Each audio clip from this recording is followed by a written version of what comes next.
Hey, what's going on, guys? It's Turin here with another Total War Warhammer Tournament cast. In this particular game, we're going to have a matchup between the Warriors of Chaos, and they're going to be facing off against the Greenskins. So this particular game took place in the Total Warhammer Cup number 2 that took place, I believe, this last weekend. Again, you guys have probably seen I've casted a few games from that, so hopefully you guys enjoy this one. In this particular matchup, the Warriors of Chaos are going to be piloted by a player named Pippington, and he's going to be facing off against a Greenskin player known as Nirog. So should be a fun matchup, and hopefully you guys enjoy this one. And also, just for a point of reference, this was in the round of 8, so this was a bit later in the tournament. It was, I believe, a round of 32 tournament, so this is quite a ways in. So let's get right down to the business, guys. As far as the Chaos player's army, he does have a mixture of Forsaken and Chaos Warriors with Great Open, which I really like, and in many ways it's very similar to the Greenskin player, who has a mixture of Black Orcs and Biggins, kind of covering all of your bases, because again, the Greenskins are a fairly light armored faction, so Forsaken can do really good at tearing up Biggins, and if they're able to catch a group of Orc Boy Biggins, or, you know, the Rusty Arrows or Goblin Archers or anything like that, using their speed, they can just tear them to pieces, because you can see right now when buffed, they actually have 64 weapon strength, which is just absurd. It's extremely high, so again, I really like the Forsaken pick. Gives Chaos some mobility and is a pretty solid choice. On top of that, he does have 3 Chaos Warriors with Great Opens. These guys are just the kind of standard rank and file of the Warriors of Chaos, just for dealing with, armor, and are a pretty good choice in my opinion. On top of that, he does have 2 groups of Aspiring Champions, which again, I think, in most matchups, aside the Dwarves, I think it's an auto-include to at least bring 1 group, but it looks like he does have 2 groups, which is pretty solid. And then on top of that, he does have a last group of Forsaken here in the back. So pretty good mixture. One thing, it's a little light on armor piercing, but hopefully for him, these Shaggoths can make up for that. So he does have 2 Dragon Ogre Shaggoths here, 1 here and 1 here, and then also the Big Papa Kolek himself. So these guys are hard hitting, and something a lot of people underestimate is how mobile Shaggoths are. They can run through ranks, they can jump on heroic units, and especially if there's 3 of them with that 420, 520 plus another 420 and massive charge bonuses on all of them, these guys can just put people in a trash can and are very, very strong. So I look forward to seeing how this Greenskin player is going to deal with him, and should be a good time. On top of that, he does have some Chaos Warhounds with Poison over here. Again, a very, very good support to the Dragon Ogres, because again, if these guys get isolated by Hounds or Orc Boy Biggins or other units, they can kind of get swarmed. So having these another group of mobile units to kind of stick with them, and again, these guys can also help isolate units. So I think it's a very good choice to have a single group of Chaos Poison Warhounds. So as far as the Greenskin player over here goes, he does have Morgrub's Mangy Marauders, who I really, really like. I hadn't discovered these guys for quite a long time, and then I decided to just try them one day, and they're just great. I mean, armor-piercing missile damage, extremely fast with 92 move speed, so I think the only thing that can catch them probably on the Chaos roster are the Hounds. Let's go ahead and take a look. So the Hounds actually have 95 speed, so the Hounds in a straight-up pursuit could catch them, but still they're fast enough that if they keep enough distance, they should be fine. They do have armor-piercing missiles and are a pretty good choice. If you can get them on some of these Chaos Warriors with Great Opens over here, they should be able to rack up a few kills before the fighting starts. On top of that, he does have Orc Boy Biggins, pretty good against Warriors of Chaos. They do have armor piercing if they are forced into battle versus the Chaos Warriors with Great Opens, and have a pretty decent charge bonus of 46. And on top of that, they do have anti-large, which is going to be really, really important here, considering that there is 2 or 3. It looks like, well, I guess technically 3 Shaggoths, but 2 Dragon Ogres as well as the Big Papa. So the one issue with these guys is they do get terrified, so that's going to be tough to deal with. And of course, the Goblin Big Bosses, I believe, are they immune to psychology? Let's actually check. I think they are. It's kind of hard to tell from the tooltip sometimes, but let's give me that. And no, he has Encourage, but they do not have immune to psychology. So it looks like he does have a Night Goblin War Boss over here with the potions. This is more of the anti-infantry variant, but it still does have armor piercing and hits pretty darn hard, and the poison will be pertinent in kind of a leadership duelist situation. On top of that, he does have Orc Biggins here, as well as Black Orcs for the rest of his army, which is a pretty solid mixture. Orc Biggins, obviously, it's just going to be a heavyweight slugging match with Forsaken, but I'd actually like to do some testing to see who would win in a straight-up fight. But the Biggins, again, they do have a bit of an anti-large bonus as well. And let's actually go in, guys, and just kind of answer the age-old question. They do have a bonus versus large of 8, which isn't huge, but still, it most certainly is applicable against the Dragon Ogre Shaggoths, who do have low armor. So the Biggins can actually thrive against them and do pretty well. So again, Black Orcs Biggins across the front line. It looks like he does have the Arachnarok Queen.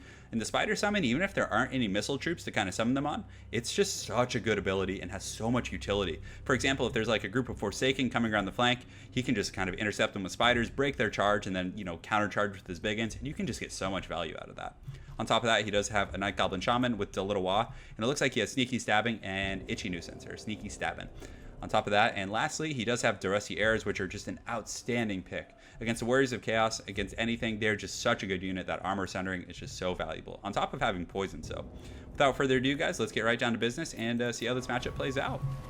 So it looks like the Warriors of Chaos are kind of moving over to this relatively high ground over here, just trying to corral this battle. And, you know, one reason they might do this is just to take away some of their flanks, because over here they do have a bit of a natural terrain advantage. So, you know, the Greenskin player can't use his cav, and he can't get as much of a surround. So it allows him to kind of control the flow of the battle and force it into this area without worrying about too many flanks. Granted, he will have to worry about this area and this flank, but it looks like he is using his Dragon Ogre and his other units to kind of secure this area. So right now you can see the Warriors of Chaos are indeed pathing in, and it's going to be a pretty straightforward fight.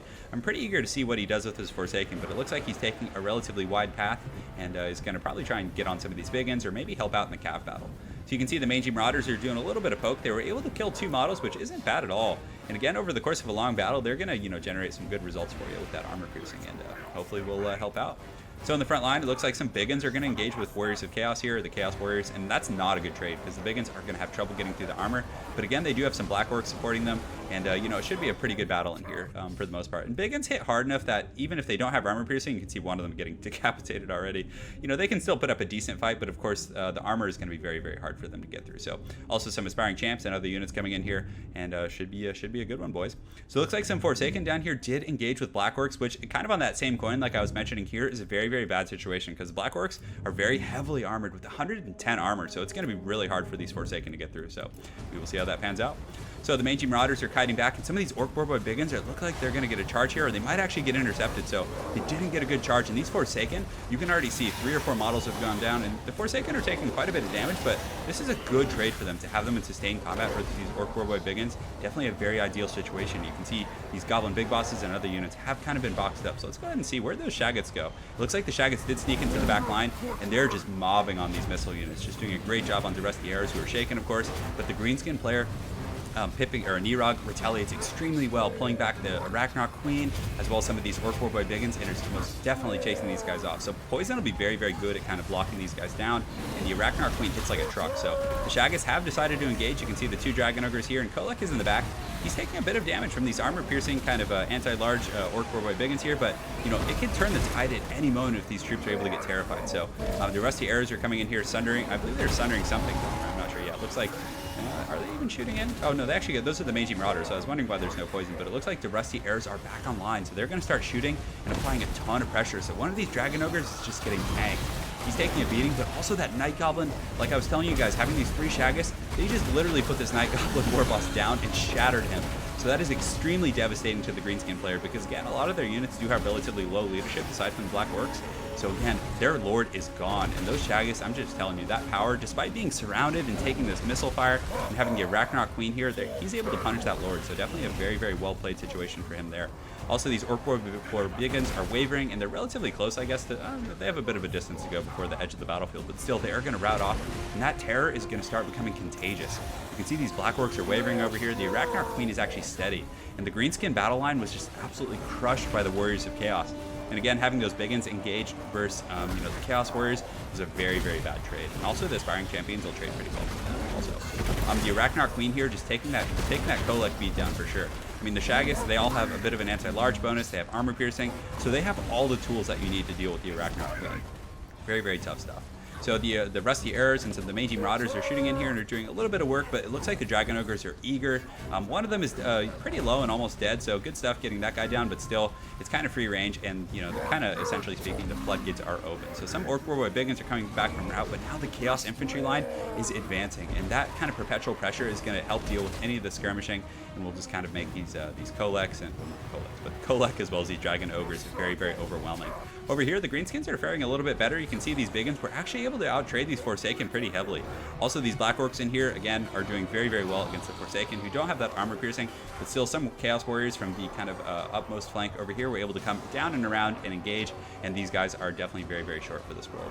Some of these Biggins will come back, but as you guys can see, there's only 12 seconds left, and, you know, just to answer your guys' question, I definitely will start hiding the timers, probably in future games, especially for these type of matchups, but it looks like that's all she wrote. Losing his Lord was just devastating. A lot of his troops started to rout, and that was just too much to come back from. So very, very well played. And again, guys, it's just a testament to the power of those Shaggots. But a few suggestions I would have is perhaps just kind of keeping, maybe, you know, cutting a group of Biggins and just having 3 Black Orcs in the front line and then keeping the Biggins in auxiliary. If you had some Biggins in the back line to help up against those Shaggots and other units like that, their very high weapon strength would have really thrived.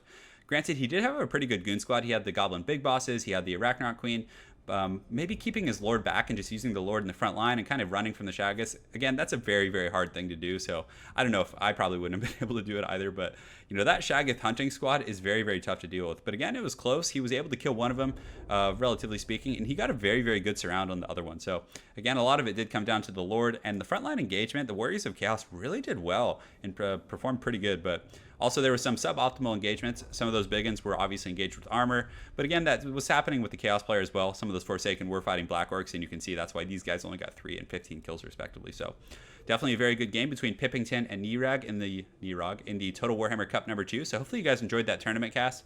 I'll definitely be casting some more from that event. And thanks again for watching, guys. And I hope you all have an excellent night. Take care.